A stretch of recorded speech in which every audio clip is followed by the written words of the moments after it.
तो पैसा तो आए लेकिन अर्थ रूप में आए, गो कृपा से कैसे संभव है? ध्यान से सुनिएगा। धन को लेकर के मेरे भाई बहनों 3 समस्याएं हैं। सबसे पहली समस्या ये कि धन कमाते बहुत है, आय बहुत अधिक है, आता बहुत है, लेकिन टिकता नहीं है, कहाँ चला जाता है पता ही नहीं रहता है। कैसे टिकेगा मेरे भाई बहनों? लक्ष्मी माता है वो, और लक्ष्मी माता चंचल है, और चंचल भी क्यों ना हो, पुरुष पुरातन की वधु क्यों ना चंचला होए, लक्ष्मी माता परम चंचल है। लेकिन फिर भी आप चाहें कि वो परम चंचला लक्ष्मी माता हमारे घर में टिके, तो उसके लिए एक छोटा सा काम करना पड़ेगा। गो कृपा से लक्ष्मी माता आपके घर में टिकेंगे, और वो मैं अभी आपके ही मुख से उद्घाटित करवाती हूँ। मेरे भाई बहनों एक बात बताइए, आपके घर में कोई बेटी है जिसकी आयु हो गई 18 बरस से ऊपर, बोलो उस बेटी का अपन क्या करवाते हैं? ब्याह करवाते, शादी करवाते। शादी के बाद बेटी कहां जाती है?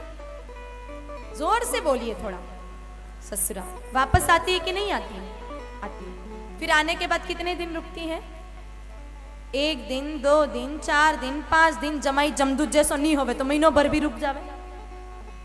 खतरनाक पति है तो लेके ही आएगा और हाथों हाथ लेके ही वापस जाएगा।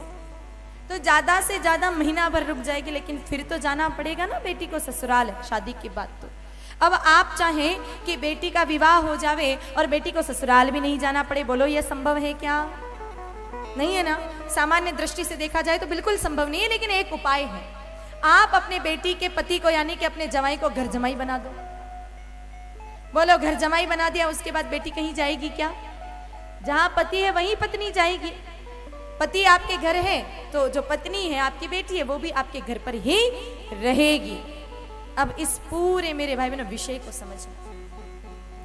लक्ष्मी माता बेटी स्वरूपा है, हमारा घर उनका पीहर है। जिस तरह से बेटी अपने पीहर में रहती है, लक्ष्मी माता भी रहते हैं। लेकिन जिस तरह बेटी को विवाह के पश्चात ससुराल जाना पड़ता है, उसी तरह लक्ष्मी माता का भी विवाह श्री नारायण हरि कृष्ण से हुआ है। वो बेटी की तरह आते हैं, रुकते हैं, लेकिन कुछ दिन रुकने के बाद अपने पति नारायण के पास, कृष्ण जी के पास वापस लौटना पड़ता है। अब आप चाहें कि लक्ष्मी माता आए तो सही, लेकिन जाए नहीं, हमारे घर पर ही बने रहें, बोलो उसके लिए क्या करना पड़ेगा? क्या करना पड़ेगा? घर जमाई बनाना पड़ेगा। किसको? कृष्ण भगवान को, नारायण। अब कृष्ण भगवान को घर जमाई बनाना मतलब आसान बात है क्या?